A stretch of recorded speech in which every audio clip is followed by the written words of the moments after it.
random questions yesterday or something overnight. Right? It's just like testing. Hey, you just start fielding some questions and off we go. Yeah, I haven't taken a test other than a drug test in a long time. So, and with that, we are live. Hi, everybody. Welcome to Joe's drug test. We're going to be doing it all for that one all night. So, the first thing is I want to start off with. You just had a really interesting thing go on in your life, like I think yesterday. Do you want to talk a little bit about that? I don't know. You talking about the house? Yes. Oh, we are buying a house to eventually move into. So yesterday was the final walkthrough. Final walkthrough. So okay, so not closing. Closing is later. It's supposed to close Tuesday. Okay. But that is in advance because we're waiting on numbers from someone who didn't send them to someone. So it could be a different day. But we probably won't actually be moving into the house. It'll be like the vacation summer home, and eventually we'll move there. Nice. Because I've said this to other people. We live very close to New York City and with amazing schools, and our kids are grown, and I don't go to the city for work. So you're paying this huge premium for these things you don't need. I'm like, where can I look on Zillow? I'm looking at houses. I'm like, ooh, this house. The elementary school's a 3 out of 10. That's awesome. Because as soon as the elementary school's a 3 out of 10, you're knocking $100,000 off the purchase price for the same house. You don't have an elementary school age kid. It's like, this is how I search Zillow. I'm like, don't give me anyone with good schools. Find me a district where the kids are poorly educated, and I'm moving there. I want a bunch of dumb kids because that means low housing prices. At least poorly serviced kids, I want a place that neglects the youth, so this sounds terrible. I don't really mean it that way. Not when you're talking about housing prices being the deciding factor. So we found a place we really love, and we're hopefully closing next week, and then we'll slowly move in, and hopefully in a couple of years we'll be there full time. So by slowly move in, like, are you going to spend, whatever, let's pretend you close on September 10th. Are you going to go up there and like spend a week and try to get in your summertime in the new house as kind of fun, or is it just going to be forget it?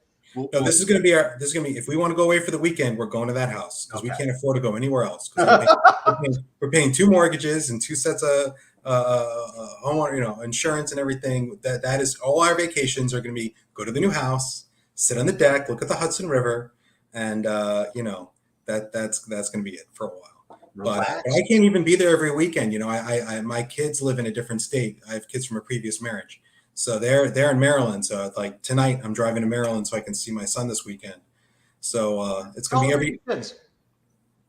My son is 14 and my daughter just started college. She's 18. Got it. So educating the girl was important, but the boy not so much. He can have the 3-star schools. He's with his mother. She has primary custody, so she's in schools down there. So it's where she lives that determines where he goes to school. I just go down. I drive down to Maryland, get him for the weekend, return him hopefully intact, more or less the way I found him at the end of the weekend. That's my parenting role. So that's going to happen. I think I got to ask the question that I'm pretty sure absolutely everybody is wondering, just taking a look at you, some of them maybe for the first time. Did you pose for a self-portrait for the book cover? Did you put on the suit and say, do it up, let's make it go? My artist has never met me. So, or as far as I know, he's never seen me. He hired a model. I don't know who, but at one point we're going back and forth about the artistic process. And he's like, oh yeah, it's gonna take a little longer. I got a model, but I want to bring him back for some reshoots. And I'm like, you're not just making this up out of your imagination? He's like, no, apparently not. So actual guy. And as it turns out, it's you. Did you recognize right away that, oh my gosh, my cover kind of looks like me? What people have said that, which I think is funny. I wish I was as jacked as the guy on the cover. Maybe I'm quite a few pounds away from fitting into that suit or looking like that guy. But you roll on after a couple boxes of donuts. You're all right. Yeah. But I wanted him to have a beard. Part of the beard and the hair was more an homage to the Bollywood, which was a significant motivation for the character. And in India and in Bollywood movies, beards are much more common. It's like leading men in like romances in America rarely have like a beard. It happens, but it's unusual. Like the clean shaven look is like you, right? More slightly more acceptable in this country. India flips the switch on that somewhat. Right. Somewhat. It depends on where in India you're talking about, but the places where I was inspired by, beards are more common, so you had to have a beard, and I have a beard, so I'm like whatever. So are we going to have a Helix dance number at some point? As soon as they make the Bollywood version of Wistful Ascending, they're going to have a dance number, several. I'm going to have to. I want to consult on the costumes. Absolutely, help dress the ladies. That's going to be part of my job. Yeah, actually, this is. I don't know if this is funny. I found this hilarious. So I was watching Bollywood movie RRR, very popular, making the rounds now. It's getting a lot of buzz. Yeah, really great action movie. If you like Bollywood, it's amazing. If you don't watch it. Lead actor is fantastic. I'm like, this guy would be perfect for Rohan. So I tweeted, oh, Ram Charan would make a perfect Rohan in the inevitable film adaptation of Wistful Ascending. And it was a joke, right? No one's making a movie of this book. And somehow this tweet took off in India. And I got like 1,000 likes from people like, oh, that'd be great. Yeah. And I'm like, these people can't possibly know. I've sold one book in India and I know who bought it. Right? They can't possibly know what this book is. They must assume I'm just some American author who's getting a movie made. Right.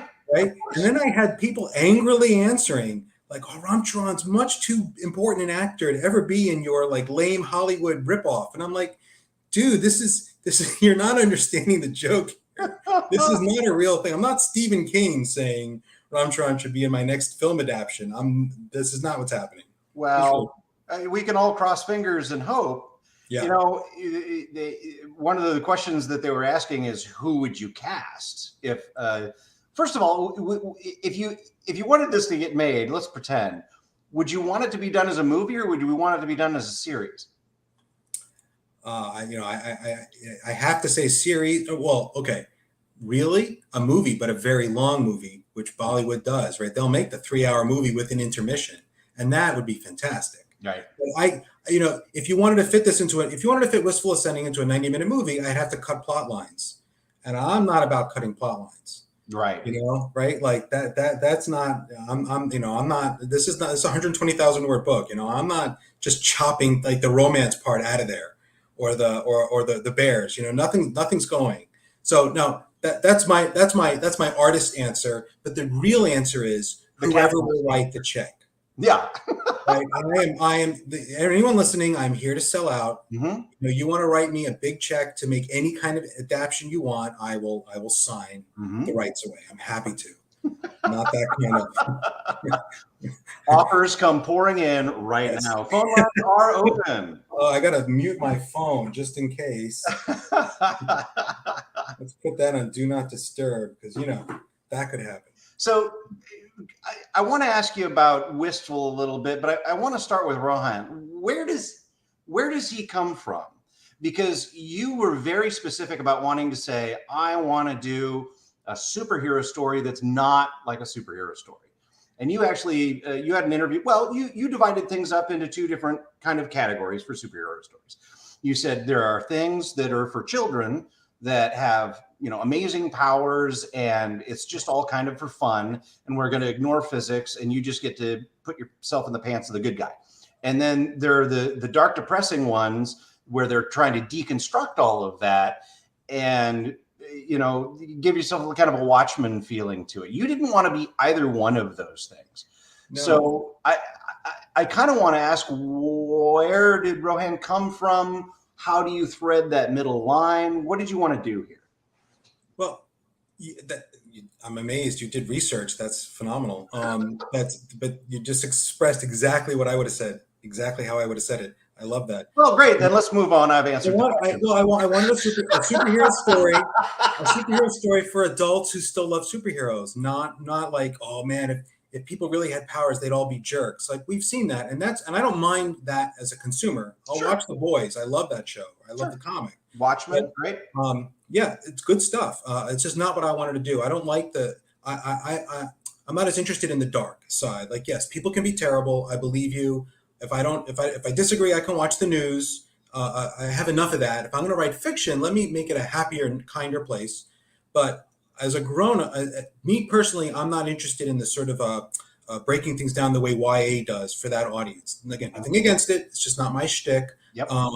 I wanted something where adults could appreciate it. You know, like there's a romantic relationship in there that is not what an 11-year-old would write if they wanted to write a romance. Like it's clearly meant to be something an adult. No, I don't mean adult in the sense of explicit sexuality. I just mean in the sense of kind of relationship and the kind of ways people relate that grown-ups see.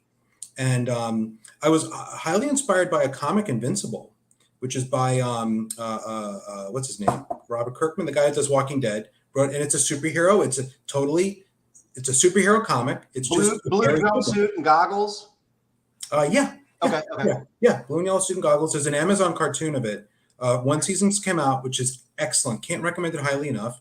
And he just wrote a really good superhero comic. And again, it was like, what if Superman or someone else was written for a 20-year-old who had grown up on Superman comics or that kind of thing and wanted to read a good story about superheroes the same way we want a good fantasy story that's written for grown-ups. And I was highly, and that's a comic. I was like, well, do we do this in the novel space, which I don't find very often. You know, I don't find novels that do this. And I was like, well, I like this. I think this would be great. And this is what I'm writing for. I'm writing the book that I want to read, which is what I write. I mean, that's the only thing that motivates me enough to get in front of the computer for, I don't know how many hundreds of hours and like crank out the 120,000 words as I have to write something that is something that I wish I was reading. Yeah. So you do a really good job of threading that line because it's not dark and it's not childish. It's for adults and it's right in the middle. You have a knack for dialogue. I don't even want to say it's not humor like jokey, but it's very casual, off the cuff, wry, acerbic, without being mean or cruel. Is that the way that you communicate all the time? Is that something you have to think about? I edit out a lot of the cruelty. Okay. I'm kind of kidding. Yeah, no, I think that the dialogue is how I talk pretty much. If you give me time, right? I mean, the whole advantage of dialogue is, you know, you're sitting there and you're writing this conversation between two people and you have all the time in the world to come up with a witty comeback because it's just the next line. You can walk away for 2 days, come back, oh, witty comeback. In a real conversation, you don't have the witty comeback, right at your fingertips. But other than the time aspect, that's just how I talk. And people, old friends of mine, you know, who have read this, because I have friends from high school who have read this book, known me for 30 years and 35 years. And they say, oh, Warren sounds like you. I read him and I hear him in your voice. And I'm like, I'm sorry. I apologize for that, but it's what, you know, that's the voice. So no, that's the voice. Like I couldn't write anything else. Like I'm not like I've seen writers who can write in multiple really like different tones. You know, Stephen Brust comes right to mind. You know, he's written books really read differently than other books. And both wonderful, like two very wonderful styles, completely different. I'm like, I could never do that. You know, how did you do that? That's amazing. But so let's talk a little bit because there were a couple of questions about writing process, and what does that look like for you? And we'll get into your kind of long-term plan in a little bit. But on the day-to-day grind, are you going in every day? Do you work in these obscene 30-hour stretches? Like what does it look like when you work? I probably write my best writing I can do is if I can take some time off and actually write like because I can write all day and chunk out like 4,000 words, and that's ideal. But I have a job and I have, you know, I can't just spend all my vacation time writing. Sometimes I do have to see my kids. Right. My wife will eventually say, "Let us do something outside the house, please." And when I write, when I'm in the middle of a book, I'm trying to write every day, and then I'll write for 3 months, and then I'll take 3 months to edit and do other stuff. And I'm pretty much a planner. I have to plan. I mean, stuff, you know. I think everyone's on a continuum with planning and pantsing. People say that they're one or the other, but I don't think that's ever true, right? If you're a pantser, you write your book, but then you realize it took you in an interesting place at the end, so you go back and you put in the foreshadowing and you change the beginning to fit the end you got to. You're just not ever sitting down and writing a document that's called the outline, right? But your first draft ends up being your outline. Right. And as a planner, you know, I will have a document called the outline. before I write like sentences. But it's very similar. You write the thing, and then as I'm writing the text, I'm like, oh, this element is kind of cute. I could work this in a different way, and I'll adjust as I go. The Ursins were never meant to be more than a throwaway in the second chapter. Really? They were supposed to be done, yeah. And then I was like, oh, I got some cool stuff I can work with them. I can have them pop up here and again, and yeah. And so they ended up being in all three. They're in all three books, major parts of it, totally unintentional, complete accident. So that happens. You got to enjoy it when there's a joy in that, right? You're writing and you come up with a clever line or a joke, and it's fun. Well, do you feel like that discovery? Do you feel like that discovery is necessary in order for it to feel fun for you? So you have this sandbox to play in. Just because when you've got an outline, one of the things that people complain about with outlines is they feel like they get put in a box. Yeah. And to me, it's like, if the box is big enough, then you can go anywhere you want to. There's plenty of room to play. Yeah.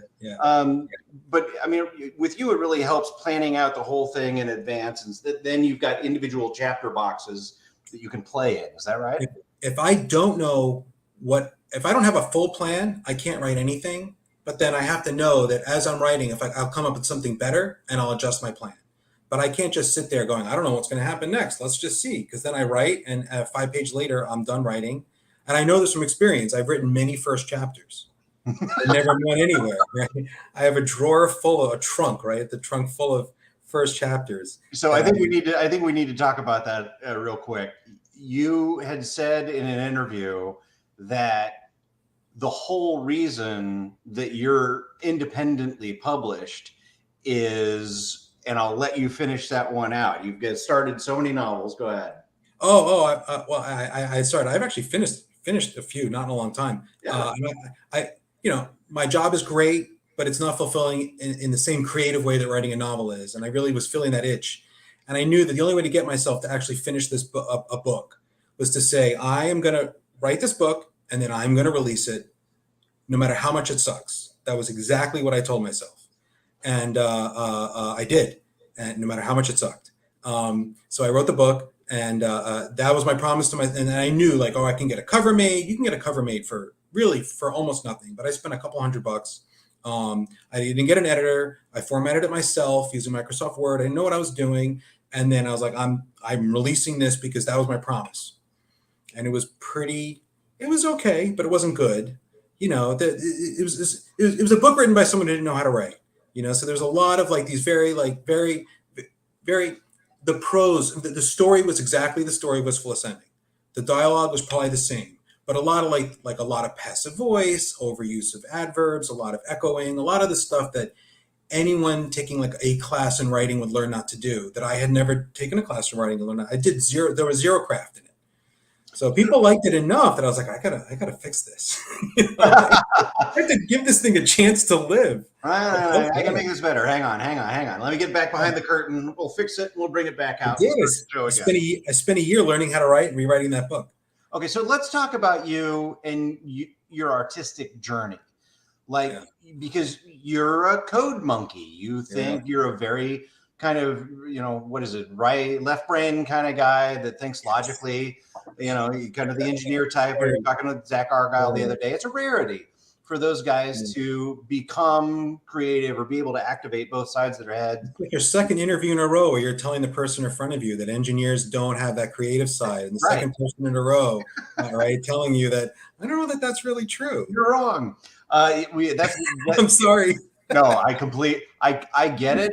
Most of the engineers that I've worked with they're not very good at forming sentences, much less putting together books. So I just really think it's impressive when somebody can operate well from both sides. So, but did you start off as a math guy?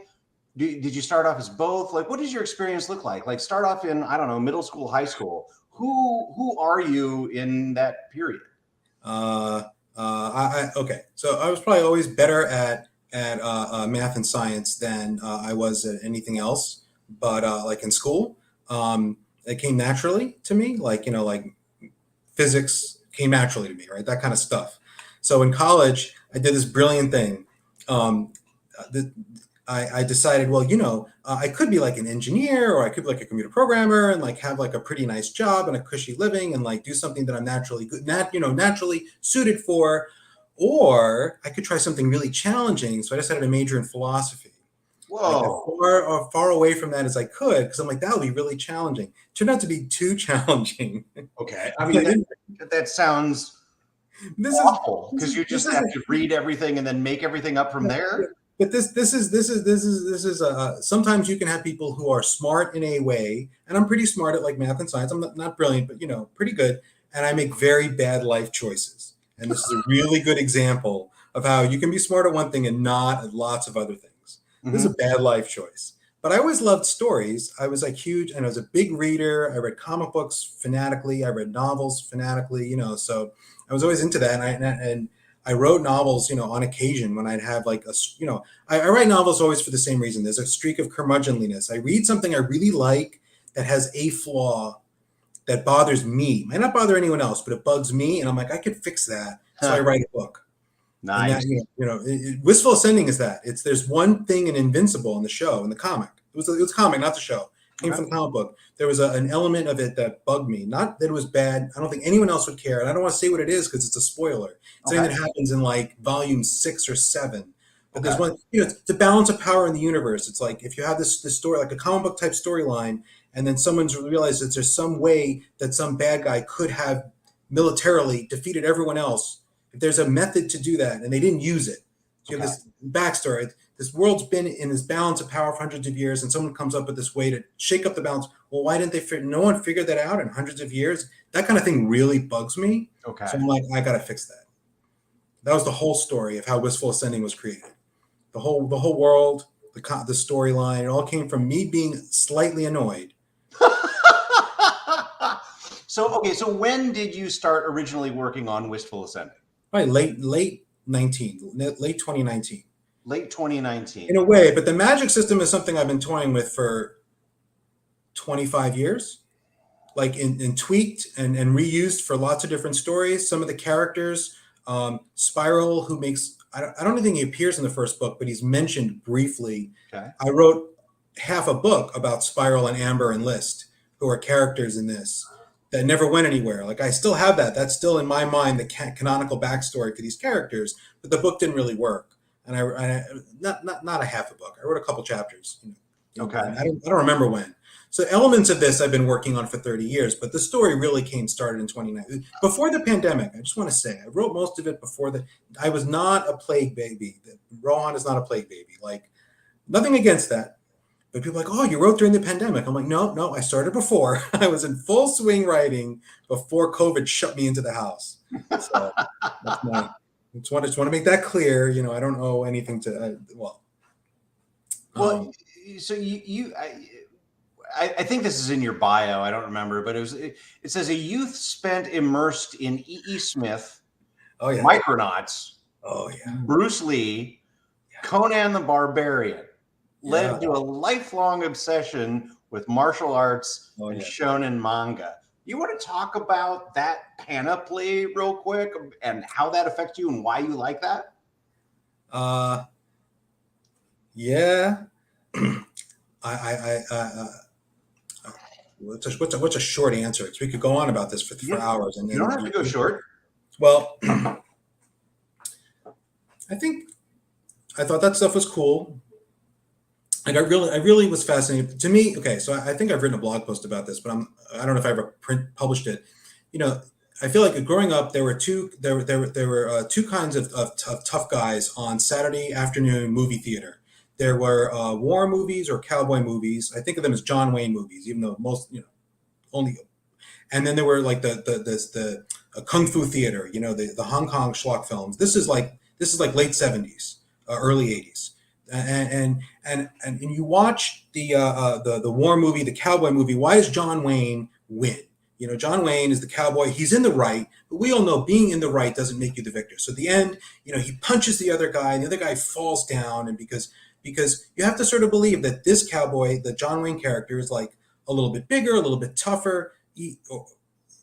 So he wins the fist fight. Well, that's lovely, but if you're like kind of a short, chubby, unathletic kid, that's not very inspiring. I'm like, well, I know in the real world, just being on the virtuous doesn't actually win you the fist fight. It Right. just gets you punched in the face. Right. And not that I was picked on a ton. I'm not trying to claim a childhood of abuse and bullying, but the normal amount for a normal kid. Right. But the kung fu movie. Well, why does the guy win in the kung fu movie? Well, that guy went and he found like a teacher who trained him, and he worked really hard for like 3 years, and he like walked on sticks, and he stood in a deep horse stance for an hour a day, and he won because he earned it. And I was like, that is phenomenal, because I can work hard, right?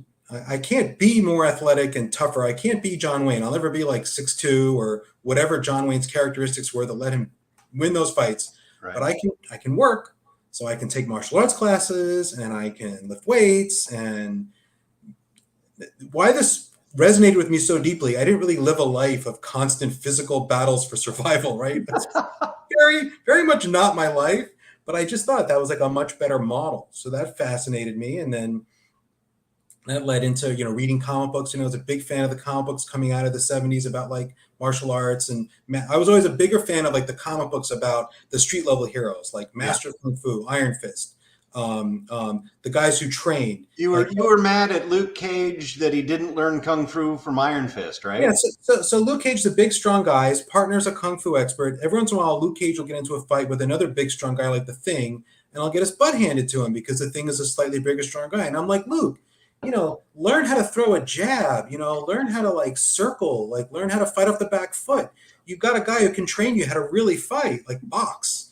And I mean, of course, the Marvel writers, for the most part, I don't think really understood like fighting, which is fine. That's not their job, but it always bugged me.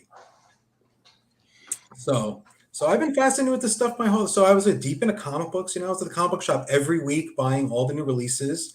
I went to the the Forbidden Planet in New York City. I got like all the science fiction books. I get whatever came out, whatever looked like it was an action-y story. Man Who Never Missed from Steve Perry. That series resonated with me deeply. I don't know how many people are still reading that. He's not the musician Steve Perry, the other Steve Perry. So yeah, I like to say I have heavy geek cred.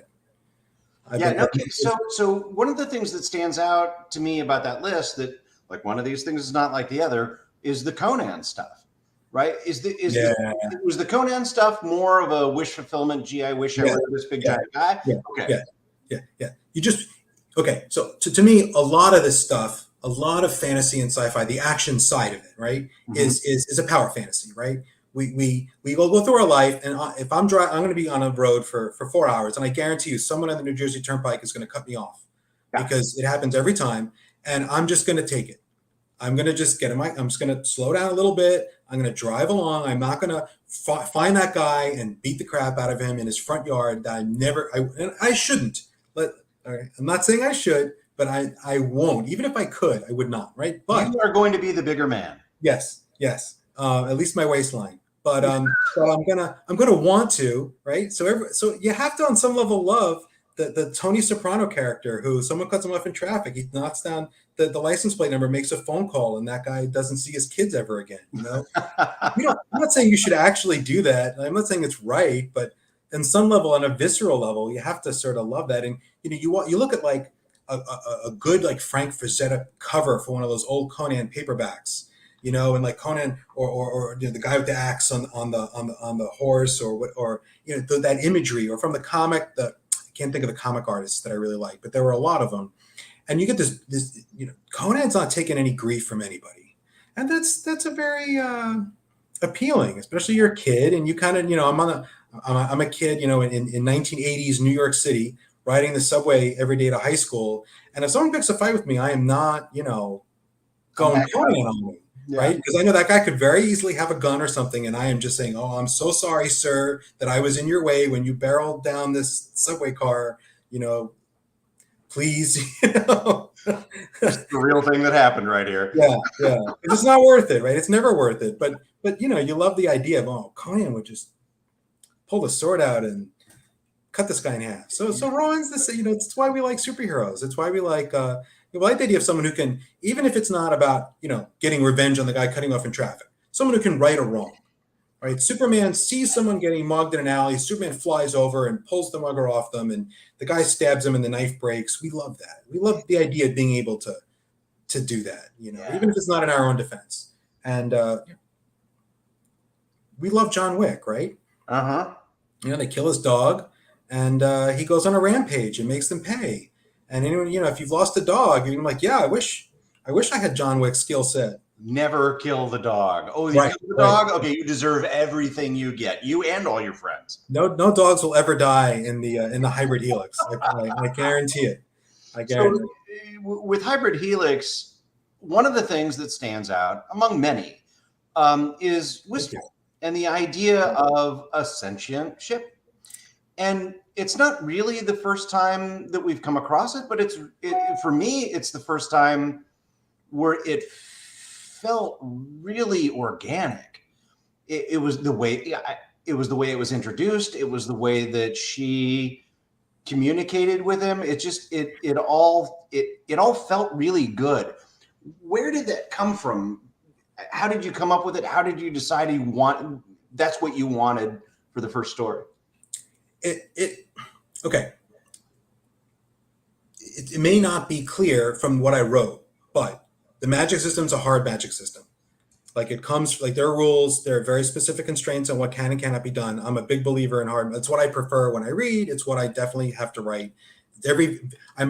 Internal consistency is super important to me, right? Like if there's an ability, it has to be expressed when it's useful, right? All that stuff. And part of my, I was challenged a long time ago. Magic, I had a friend in high school who was he was a science fiction reader, annoyed by fantasy, and he's like, he was annoyed when like if people have magic, why hasn't it been industrialized? Why would you have wizards like training in towers? Like why wouldn't they have a school and like have it industrialized and have factories where they're building magic grenades and shooting them at you need a reason why that's not happening. And to him, a lot of fantasy wasn't providing the explanation. So it's like, all right, so my magic system has to be better. So and then just because I like the imagery of like people flying around and punching things, you've got to do something about guns, right? You got to take them out of the equation a little bit. So I had this conceit that magic works better on dead stuff, right? And then and then I was reading, I think it was Wild Cards, a superhero thing, and it's like as someone who's telekinetic, they could exert like a pound of force or a couple pounds of force at a distance, which sounds useless. They would just go into a fight. Someone would be across the room and they pinch shut the person's carotid artery and they would die. And I was like, well, if telekinesis can do that, then your fights get really boring. It's just two people staring at each other from across the room and one dies first. So how do we get away with that? So this conceit that if you have magic, everyone has a little magic, and it works. It's easiest to work on your own body, and it doesn't work as well on other people. So that way, everyone has sort of built-in defenses, so no one's just pinching shut anyone's carotid artery. And I think I referenced this somewhere in the book. Mm-hmm. And then, then what about like a ship? Like think about it, if someone's telekinetic, flying a plane would be like really like hazardous. Because someone could sort of reach in from the ground and go, oh, I'm going to pull on some cables in there, and that's not good for your plane. So off we go. Or your spaceship. So what if your spaceships were alive? Then they would inherit. So that's how it came. It came as a needing to have spaceships with the hard magic system that I'd already decided I wanted. And then how I came up with Wistful, I have no idea. I think I just sort of said like, well, you take a person and you take away some of their motivations, and that's the whole thing, right? They don't have basic biological motivations. Like Wistful she's not going to breed, doesn't breed. The ships are built, so there's some differences. And then like, what would she act like if she was, 50,000 years old or whatever? And then I read God Emperor of Dune a bunch of times and said, that's going to hurt my brain. And, came up with her. So one of the things that you've said is that you really like titles that have double meanings. Yeah. You want to talk a little bit about Wistful Ascending and how that applied to? Yeah, and this is funny because when I rewrote the book, everyone smart advised me to take it down and re-release it under a different title as a new thing, build it up, try to release it as So you get a fresh start on Amazon on the sales rankings, and you get a fresh start on all the reviews. I still have a bunch of reviews up on Goodreads that are from the first edition. And they're like, too many typos, and I'm like, there are some in the new version, but there were many more in the old version. And I couldn't. I love the title too much because it's Wistful herself is ascending, because Wistful's the name of this. If you haven't read the book, it's the name of the space station that the action mostly takes place on in the book, and quiet, out of the way by design, and because of events that happen in the book, her position in sort of galactic society is rising. She's rising in prominence, much against her will. It's not what she wants. She just wants to be the quiet, out of the way spot. Yeah, and you'll find out more about why she wants that later on, because that's what I have to do. I'm gonna have to layer and give you more clues in book 3. So Wistful herself is ascending. She's rising in a position of prominence, and Rohan, who's very much there because he also wants a quiet place where he can just have a nice cup of coffee and maybe find a girlfriend if he's so lucky. Right. His position is ascending. Also in Galactus, or reascending in Galactic society. People are noticing him. He's back in a position of prominence. So he is feeling wistful about his own ascension. So you can read it both ways. Well, I love how it applies to both characters. Yeah. I think that's a really interesting way to go. Sorry, I was looking at some of the questions that other people had. Go for it. Oh, I remember what I wanted to ask was, and a couple of different people asked this, and I kind of want you to break this down a little bit for us. So when you and I talked, I don't know, a month ago, you had a fairly meaty plan for this series, right? This is not screwing around, Okay. right? How many books do you actually want to do for this? Okay.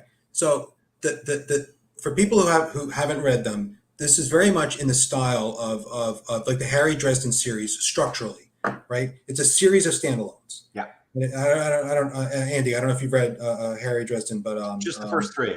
Okay. But they're not a trilogy, right? Like and they're up to like book 17 now. And I think the last 2 were really connected, but really before that it was standalone. Things change.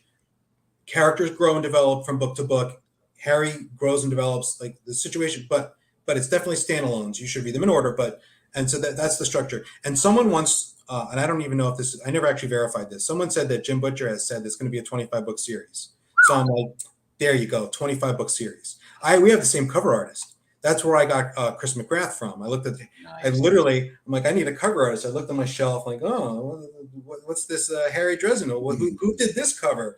I looked at a little signature or in the inside message. I'm like, can you do my book too?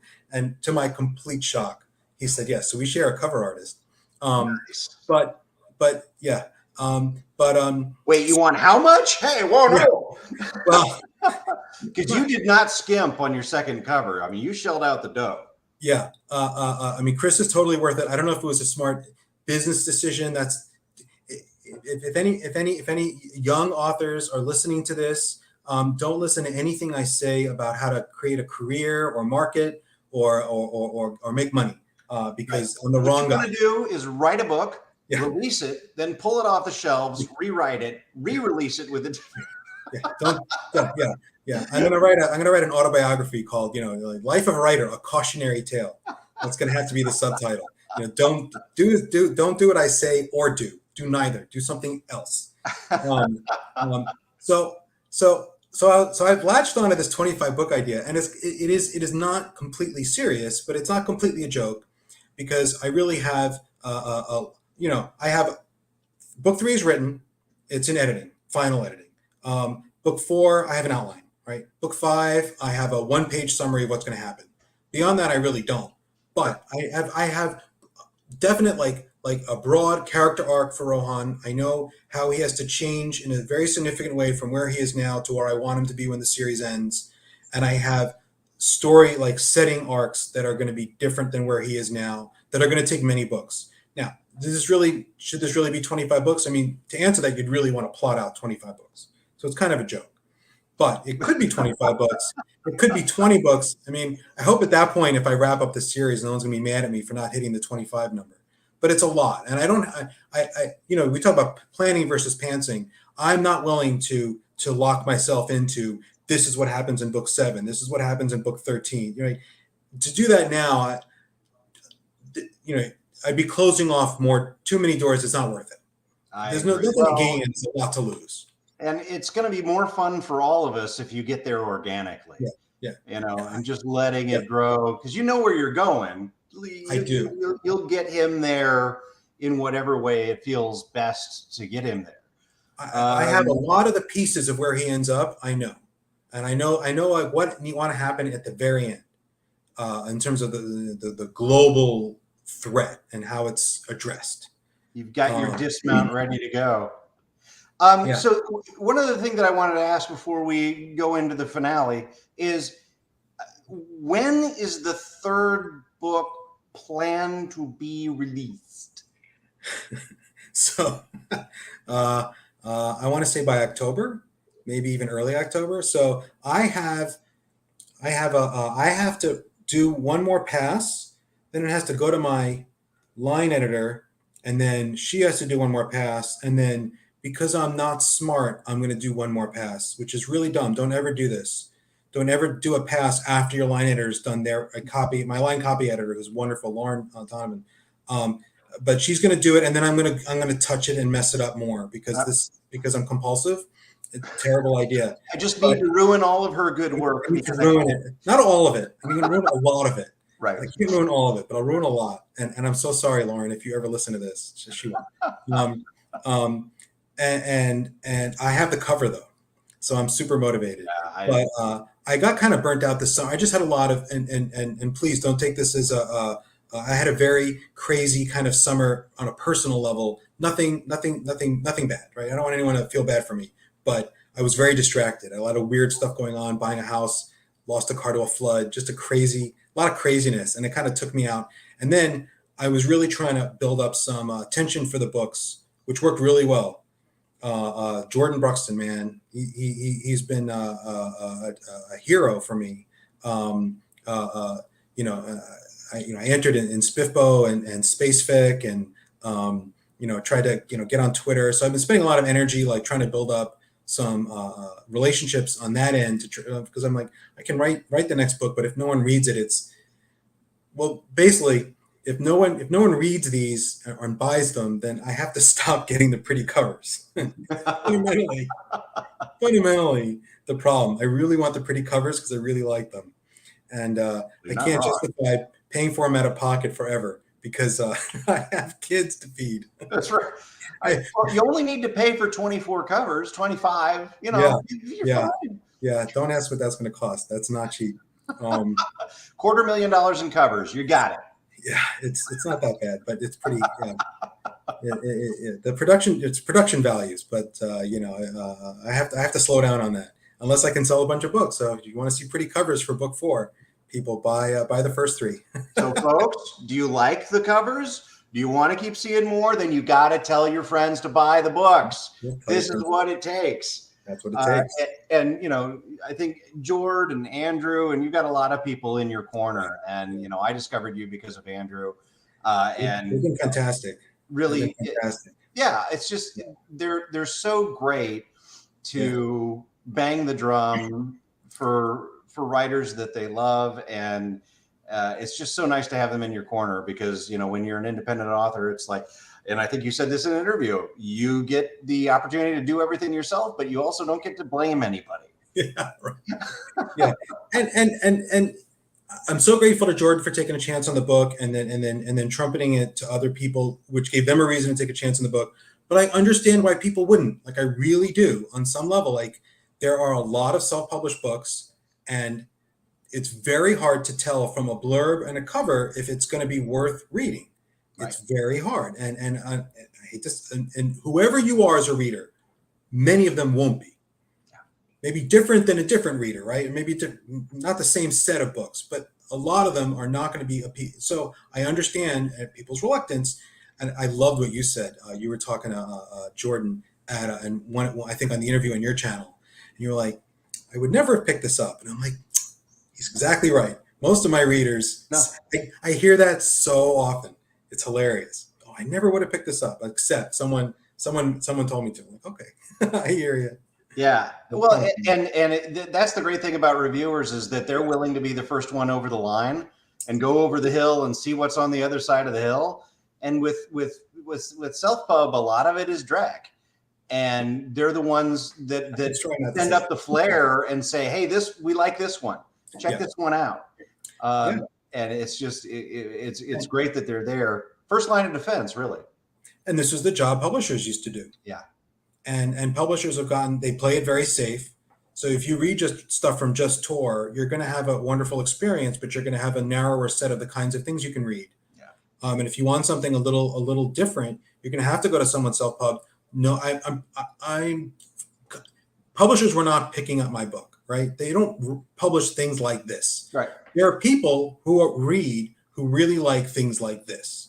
And so they can't just go to publishers, and they can't just pick up every superhero listing on Amazon and try it, because a lot of it's not going to appeal to you because there's a lot of it, and it really varies in style.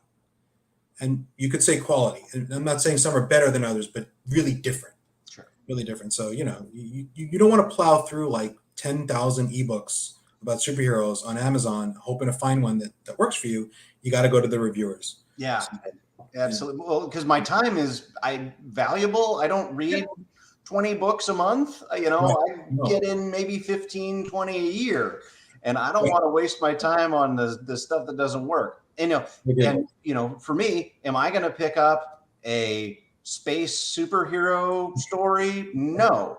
But the moment that Andrew is like, I love this, I'm like, okay, I'll read it. And 2 days later, I'm in. Right. And so